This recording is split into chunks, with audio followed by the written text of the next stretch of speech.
Today on the Sales Success Stories podcast, my guest is Reid Oliver. Reid is the top business development rep at Vidyard and focuses on the large enterprise space. Welcome to the show, Reid. Thanks a lot, Scott. Glad to be here. We're going to do something a little bit different today. We're different for me anyway, and that is since Vidyard is in the video marketing space, it seemed only appropriate that we also record this as a video in addition to the audio that we typically do for the podcast.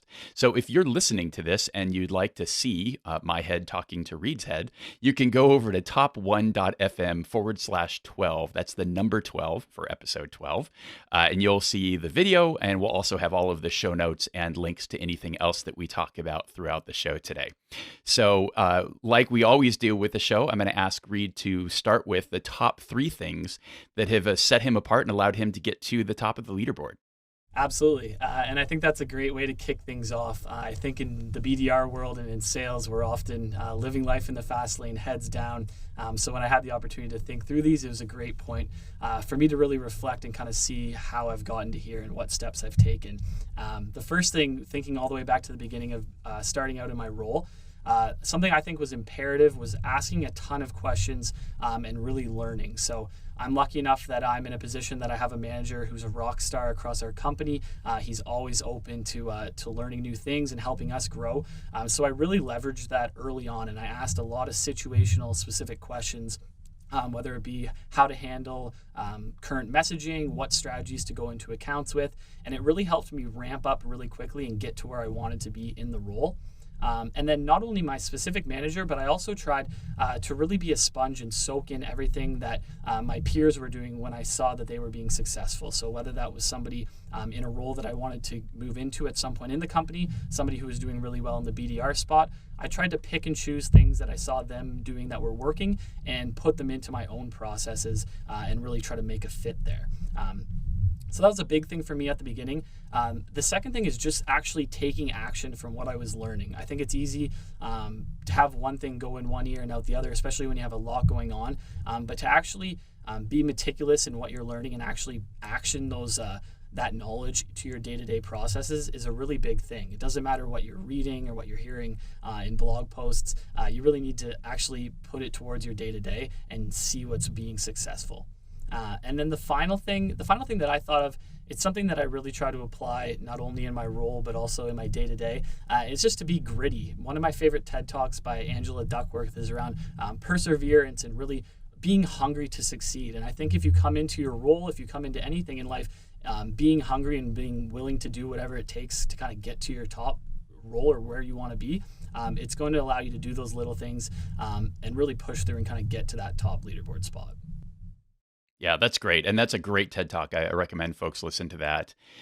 Reid, it sounds like there's a lot of learning. So you're not only taking advantage of your leadership and your peers and the people around you, but also different information sources and putting that into action. What are the most common, or what does your information diet look like? What are you listening to? What are you watching? What are you reading that's informing that process that you've built for yourself?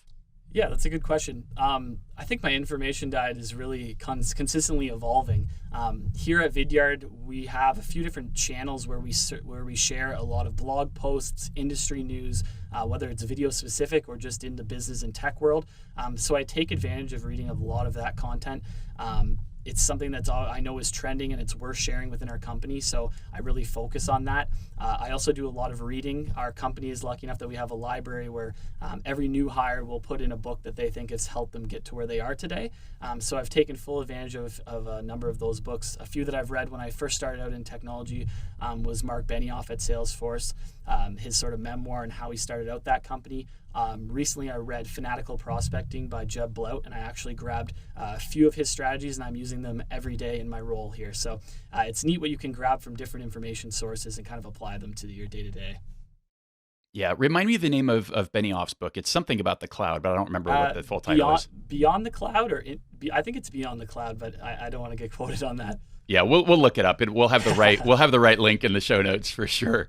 So before I keep digging into this conversation with Reid, and we are going to go quite deep into his strategies and kind of what's working in his role as a BDR, I wanted to thank my inaugural sponsor, which is Nudge, and these guys literally are making this show possible. So your action here is easy. You get to sign up for something that is free that will help you. So Nudge is a modern sales platform that uses AI to help you find insights on your prospects and customers. It's a tool that I use every day, and it keeps getting better. They just added a Chrome plugin.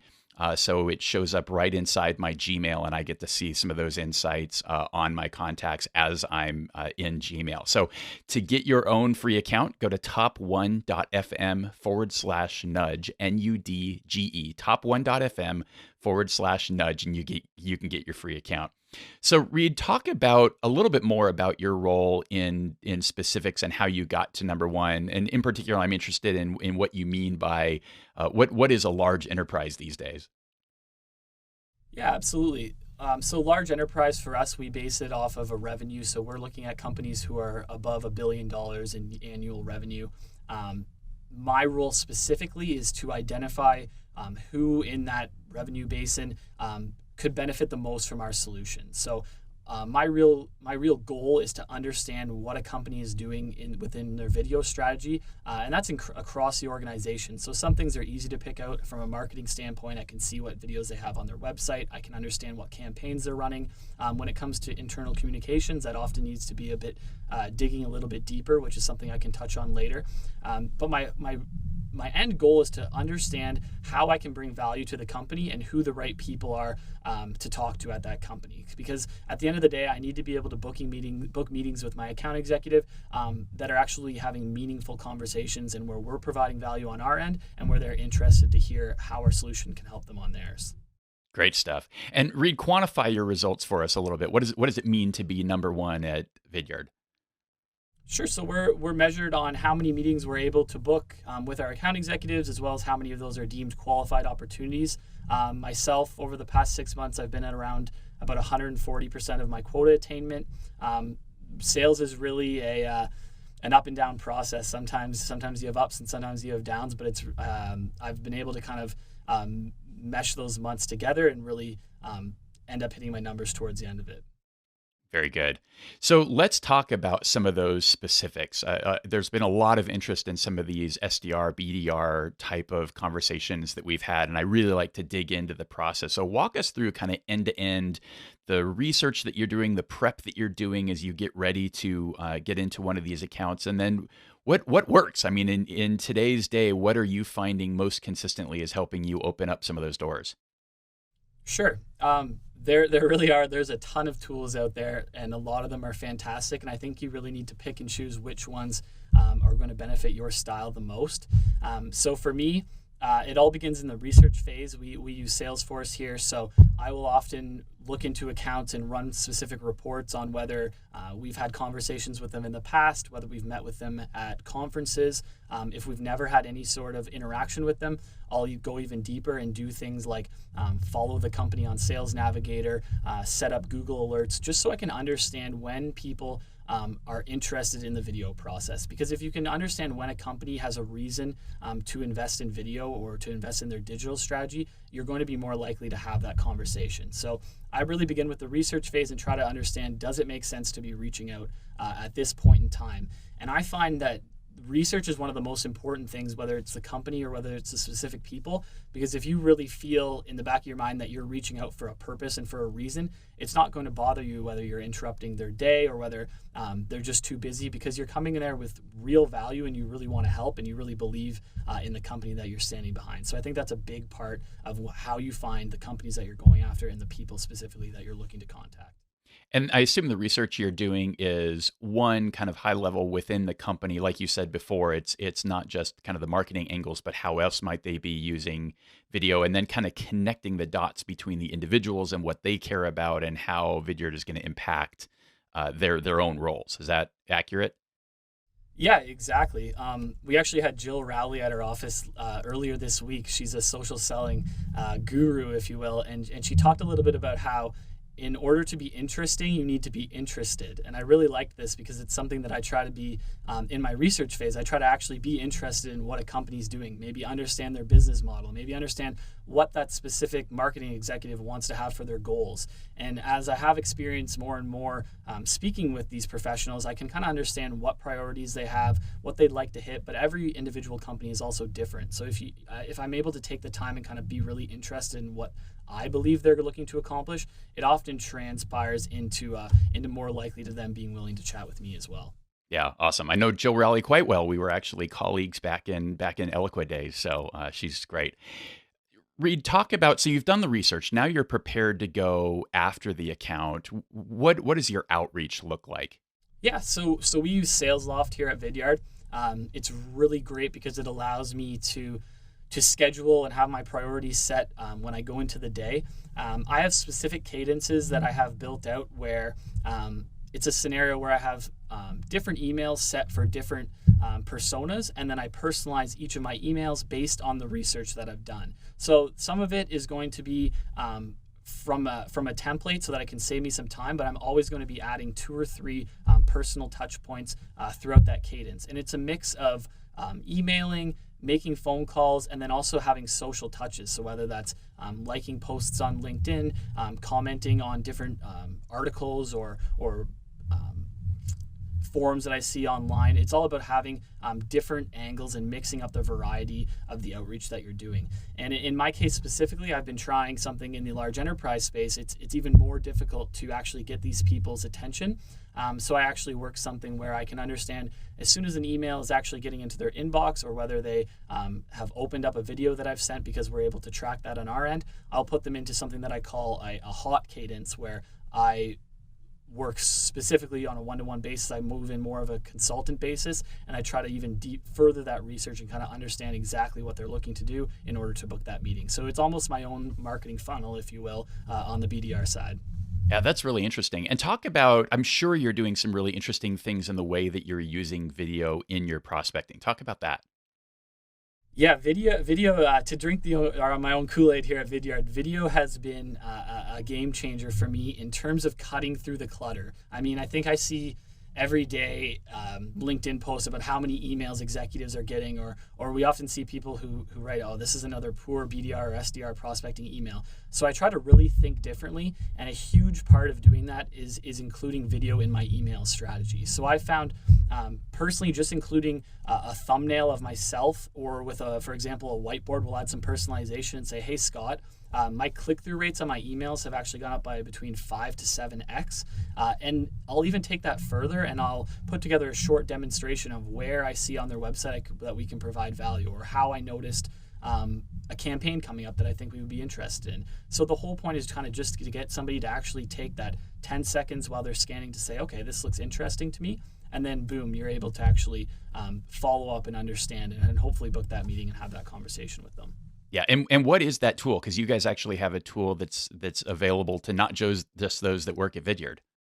Yeah, absolutely. It's called Viewed It.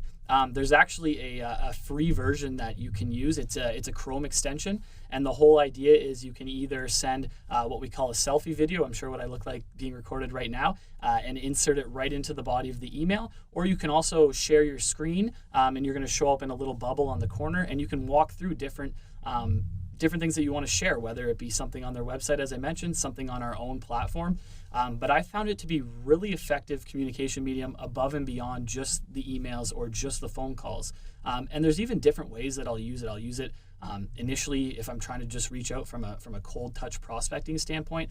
But I also find it's really powerful after a meeting to kind of recap, hey, Scott, this is what we talked about today. It was great having that conversation. I wanted to put this short video together just to recap what we spoke about, so you can have this on hand when you review this on your end. So there's different ways that I'm finding that it has been effective, but the number one on the BDR side is just being able to cut through that clutter and get those responses up. And I think that's so powerful. It's actually how this conversation got started. A couple of your colleagues are fans of the show, and they sent me a Viewed It video and said, hey, this is actually something we think your audience would really dig. Let's talk about maybe sponsoring an episode. And I said, I'm full on sponsors. We're 100% focused on Nudge and Influitive, who are our sponsors right now. I said, but I do think that there's a lot of value in this particular tool. And I asked for the number one person. Let's just kind of cheat and have them on the show. So that's how Reid got to the show. But I think what makes Viewed It so powerful and interesting is so much of all of this automation of email and these processes. People see through it, right? They can see that even if you are personalizing a little bit, it looks like I could be one of 100 or one of 1,000 today. And I think taking just that couple of minutes to send that one-off video, especially if you can, have something that says, "Hi, Scott," or whatever it is, that this really is personalized. And I think it's so much more attention grabbing and so different. So, again, it's one of those things, it'll work for a few more months and then everybody will be doing it. We'll have to go find the next thing. But for now, I think it's a really interesting tool. So Reid, as you're looking at this, I mean, obviously a video is a piece that's having an impact as far as, and maybe it's the variety that is the spice of prospecting in this case, but what do you see most consistently gets you that conversion? I mean, if you're thinking about sales from a funnel perspective, what is typically the thing that converts and allows you to get to the meeting? Yeah, that's a great question and something that I often try to reflect on. I think I touched on it a little bit earlier, but the biggest thing that I try to do is just be different and kind of separate myself from the masses in the BDR space. So what I'll often do is I'll just try to find something that's going to pique somebody's interest. So, for example, one of our marketing ops guys on our team, he was recently named to the Heinz Top 33 Game Changers list.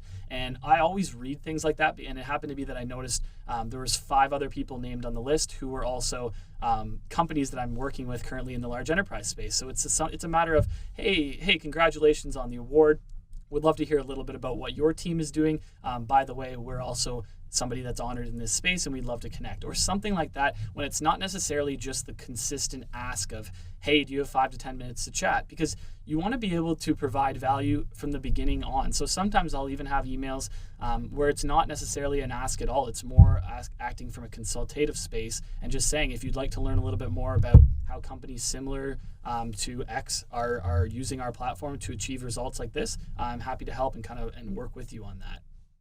Yeah, that makes a lot of sense. And I think what you said that resonated the most for me is you just have to find a way to separate yourself and differentiate yourself from all of the other BDRs, SDRs that are reaching out. And you just have to be really creative. And in a lot of ways, I feel like it's the right thing, right? You want to learn, you want to grow, you want to seek this stuff out, but seeking out the specifics of what the best practices are in the industry, they quickly become what everybody is doing, and then they just don't work anymore, and then people go make fun of them on LinkedIn.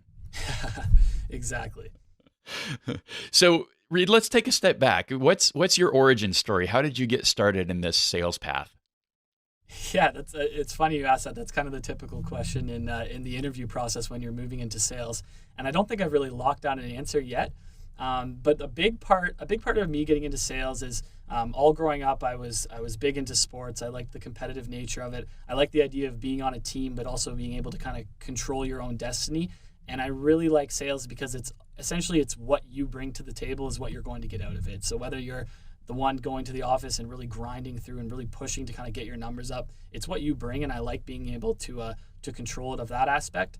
And then I also think I really love having conversations with people and kind of learning what people are doing, learning about new businesses.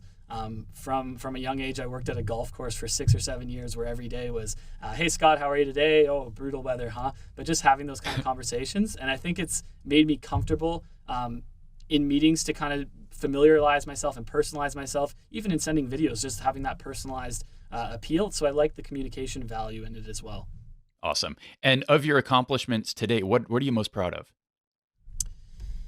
What am I most proud of? I think personally, a thing that I like in my current role is that I've been able to align myself in a space that a lot of my teammates will come to me to ask maybe specific situational questions, maybe ask about a current account that they're going into, they're not sure what they want to do, or even to like sit in on a call and shadow it. But the fact that I'm somebody in their eyes that they can go to, really means a lot to me. But at the same time, I end up learning a ton from them too, because it's kind of a different scenario that I'm not used to, and I'm able to take on sort of a leadership or a coaching role. So I think I'm really happy that that's something I'm able to take part in. Yeah, that's really interesting. And typically, I would ask the question later, but I'm starting to have some suspicions here. Where do you think this evolves for you? Where are you hoping to take your sales career? Yeah, I'd really like to get into a full on account executive role. Sometimes when I'm working with deals on the early stages and I see things transpiring, it almost pains me to not be able to kind of continue on. That being said, I have full trust in my account executive that I'm working directly with. But I'd love to be able to have that closing aspect in an account executive role. But also in the longer time horizon, I would like to move into a management role too, because as I mentioned, I love the opportunity to work with others, kind of share what's working for me, and then also gain knowledge from them as well. Yeah, that's awesome. I think a lot of individual contributors, the management path isn't necessarily right for them. But what I heard in your answer that sort of spoke to me is you really care about that contribution and that coaching and impacting other people. So I think you'd make a pretty good manager. So Reid, let's go in the other direction, and I want you to dig really deep here, lay down on my leather couch. Talk about the time that it was the hardest. Like, what's the biggest challenge you've had to get through in this portion of your career? Yeah. So the hardest time that I've had here at Vidyard, I initially started out as an SDR. So that means that I'm getting inbound leads. I'm having a lot more conversations. 2 months in, I was fortunate enough that I was doing well, and there was also an opportunity for a BDR role that had opened up. So I moved into that. I was thrown right into the large enterprise space, which is arguably one of the toughest to get started in, just because it's a whole different strategy. It's a whole different ball game in the conversation sector. And I actually ended up being, I think I was at 38% of my quota that month, which I included in the numbers at the beginning. But it was a pretty big wake up call, because it was something where I was kind of cruising along, thinking that I was doing really well, and that was sort of a roadblock that I hit. And it was something that I really had to evolve with. And to kind of tie back to what we spoke about at the beginning, what that meant for me was going to others who had worked in large enterprise and just setting meetings with them and saying, hey, can I talk about what you did, what I'm currently doing, and try to figure out a game plan here. And I was eventually able to get out of it pretty quickly, but it was a low point in the career. Yeah. Well, I'm glad you shared that. And again, tying it back to what helped you get to the top was also what got you out of the bottom, it sounds like. Absolutely. So, Reid, I've improved my questioning on this line. So the first question I've learned to ask is, are you a morning person or are you a night owl? I am more of a night owl myself. Okay. So as a night owl, I'm curious about what is your evening routine look like? Talk me through that. Yeah, my evening routine is really getting myself ready for my morning routine, because I know that my mornings aren't as strong as my evenings. So a lot of my end of day is going through my calendar, setting specific reminders that I know that I need to do both in the morning and all day next day.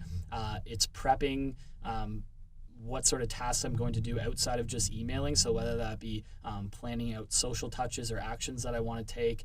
If somebody asks me to send them something, I'm making sure that I have all of that prepared. I'll even use tools where I can schedule out my emails so that I'm taking care of them in the nighttime for the morning. So I'll even go as far as that. But it's really a planning phase in the evening and kind of getting ready for that next day.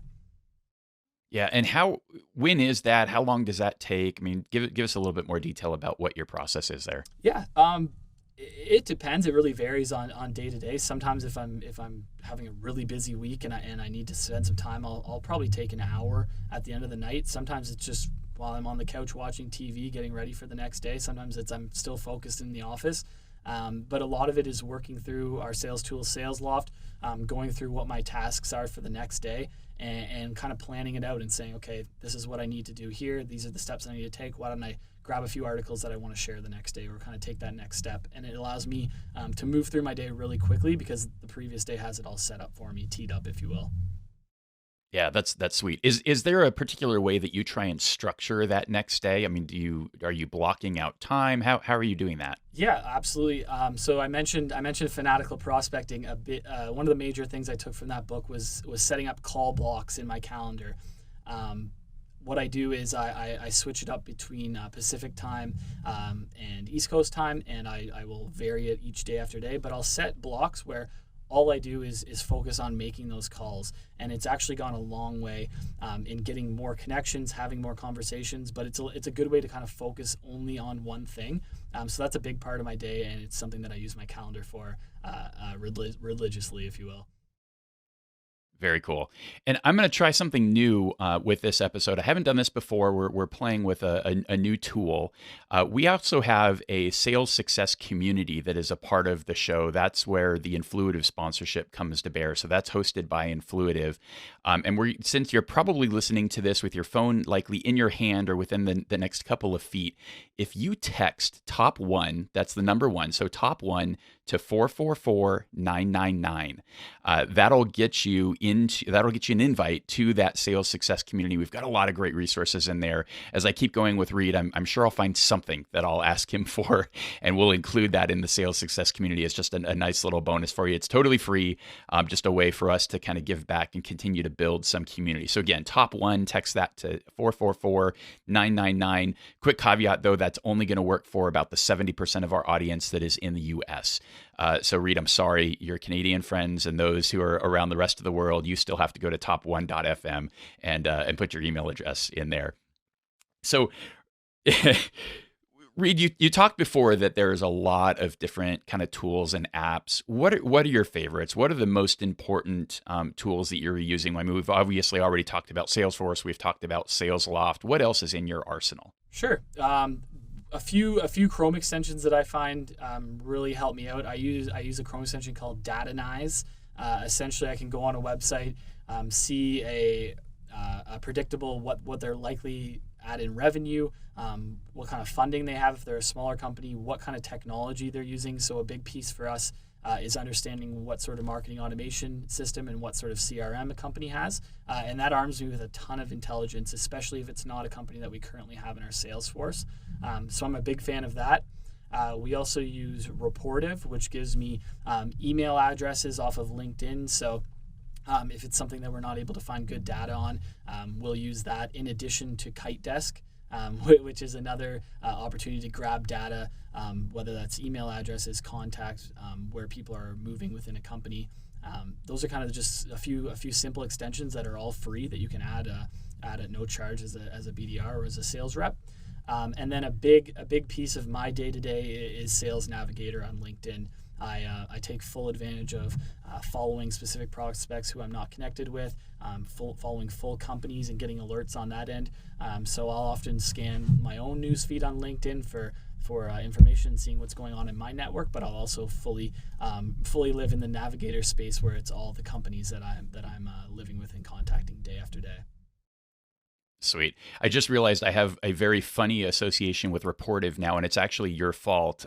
You guys did like a sales fails video, and I know Craig Rosenberg is in one of those episodes, and he's reading. There, it's all people. It's Craig Rosenberg and Matt Hines and Kyle Porter and some of those guys, and they're all reading just bad sales emails. And Craig's reading something that says something along the lines of, "Reportive showed me your LinkedIn profile." He's like, "Okay, what else you got?"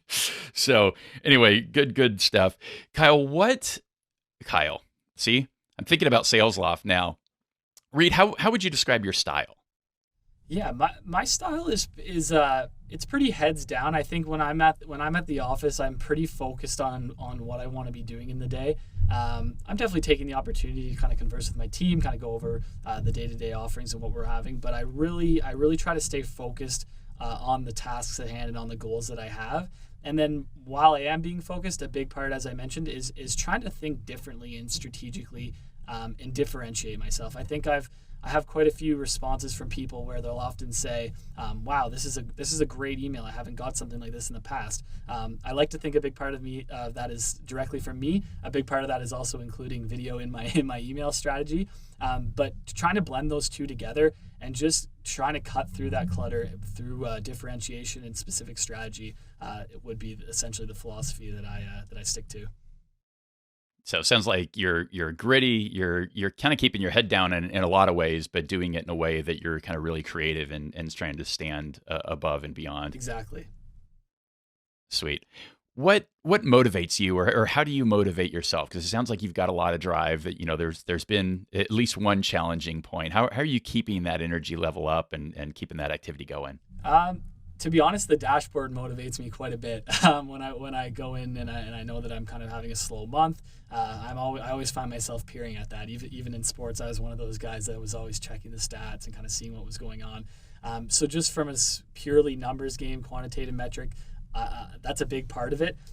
It's also just my team. We have a lot of team spiffs or activities that we call them, where we'll be put into groups and we'll have specific things that we're being measured on for the month. And a huge part of that is trying to be a big part of the team and trying to win it for the group that we're in. And even my manager that I mentioned, he's an awesome guy. I have a ton of respect for him, and I know that he's a happy camper when the numbers are pouring in from my end as well. Nice. So what is the dashboard? Is that a personal dashboard? Is that the company dashboard? What are we talking about here? Yeah, I guess I should elaborate on that. That's our team BDR dashboard. So that's something in Salesforce where we can see essentially all of our metrics. We're tracking things like how many viewed it seconds our prospects are watching, strictly from an activity base, how many emails, how many calls, things like that, how much pipeline is being generated. So it's really awesome because it gives us a holistic view of what's going on from our BDR organization, and it's something that I have bookmarked and open essentially all day. Nice. So we're going to turn this into a freaking Viewed It commercial now, I guess. So you're actually bringing that data into Salesforce. I assume that's not part of the free version. Is that something that's available to the public, or just because you guys have the best stuff? Unfortunately, that's on our enterprise version. So we do have to hide that behind a bit of a paywall in that sense. But yeah, we're able to push an integration, we're able to integrate directly with Salesforce and kind of understand when any of our prospects are watching the videos that we're sending out. So it's really advantageous on my end because I can understand. I think we have a stat that about 72% of people are watching some sort of video before ever contacting a company. So if I can get a little bit of an idea that somebody may be interested but not ready to chat with me, I know that they're kind of on that point of willing to chat with us and willing to have that conversation. So it's really, it's video intelligence, we call it, and we take kind of full advantage of that within Salesforce. Sweet. I guess you have to call Reid if you want that. Absolutely. I'll take calls. I'll leave my number at the end. Perfect. So, Reid, I'm curious about what my next question is really what I'm curious about. The train just derailed. So, is there something that you believe that the average BDR it would think is crazy? Not crazy, because honestly, I've seen so many different styles that end up leading to success at the end that I don't think I could fault anyone on a crazy factor. I think there's a lot of different ways to get success in sales, so I would never be one to ridicule another and try something new, because I know myself, I'm trying things that I never would have thought of even a month or two ago, and some of them are working, and some of them I'm thinking back and that why am I trying that? That's crazy. So I think there's a lot of different ways to get there, and I don't think that there's something specific on that end. So it's actually about applying your own brand of crazy, it sounds like. I think so, yeah. I think a lot of it is just kind of figuring out what works and trying new things. Yeah. So where I got derailed, where I wanted to go, I wanted to ask on that dashboard. It sounds like you guys are tracking a lot of different metrics. What are the ones that you find have the biggest impact and drive you or motivate you the most? What do you pay the most attention to? Well, I pay the most attention to the hard numbers in terms of meetings booked and qualified opportunities, because those are essentially the end goal. But oftentimes, if those numbers aren't there, I'll have to look back and see maybe why is that? Maybe I'm having less activity. Have I been moving in a different direction and not getting my numbers up across the board on the dashboard? And oftentimes, more often than not, it is the people who have high activity that are doing the best, because at the end of the day, I think a big part of sales is the balance between having a numbers game and having the calls, having the emails, but then also using that differentiation. So when you do get into somebody's inbox, they're actually willing to respond to you. So I think it's making sure that your numbers are up, and then also applying all the strategies that you're bringing in the background as well. Yeah, that's a good point. I think that it's activity that wins the day, but it's the right activity. So it can't be pure activity. But if you're looking at that, that's the more important metric than the result, right? I feel like if you're doing if you're doing the activity and you're doing it in the right way, the results just kind of come, and you benefit from all the good karma that you're generating from a sales perspective. Yeah, exactly. I think, and one additional point that I wanted to bring out that's not actually on our dashboard, but it's a metric that I look at quite often is within SalesLoft, you're able to understand what your email open to your response rates are, what your open to your click-through rates are, and that's a big thing that we track, especially from an A/B split testing standpoint of whether we are sending video or whether we're just sending text emails or kind of what's working. And I try to make sure that my ratio is really high because I don't want to have wasted opportunities where somebody is clicking on my video or even opening my email and then they're not getting back to me. So it's a big metric that I care about as well that I thought I should point out. Yeah, nice. You've been doing this for a little while. You've had your ups and downs. What advice would you give to somebody that's starting out in a new BDR role? I think I'll push back to the initial point that I said about just not being scared to ask questions. I think I was lucky enough that I was in an environment that really embraced that. And I think a lot of these new tech companies are similar in that you often have a mentor or a peer who's going to be working with you from the beginning. Definitely leverage them. There's not really any stupid questions. As you get a little bit further down the line, even myself, I had to think, okay, do I really need to ask this or can I figure this out on my own? But there's never going to be these questions where they're saying, don't leave me alone, don't ask that. It's all about learning at the beginning and picking the right people to learn from. And I think it's pretty obvious early on who's doing well at your company, who you want to model what you're doing after. And it's all about just reaching out to them. Even early on, I had people at my company that I hadn't met yet. And I just said, hey man, I'm new here.